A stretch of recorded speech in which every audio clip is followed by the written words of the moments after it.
Saya dengan polis lama. Tetapi termasuk Saifuddin. Tetapi sudah, kita harus lihat objektif. Cara objektif. Kecekapan mereka. Lihat umpamanya ASEAN, GCC, China. Ya.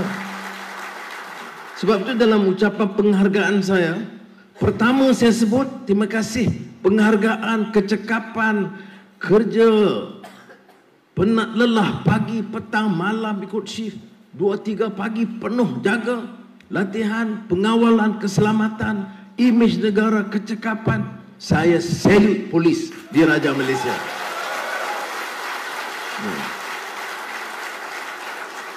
Kadang-kadang rakyat termasuk golongan yang bebal ni, dia tak peduli.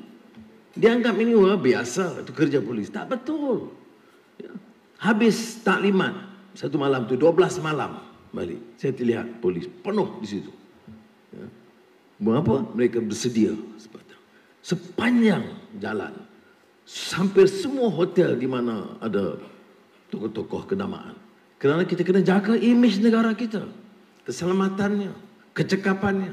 Negara China, masa Xi Jinping datang, kemudian Li Qiang, itu tanyalah pasukan keselamatan negara China. Dia anggap ini di antara persiapan dan kecekapan polis yang exceptional, baik dan cekapnya.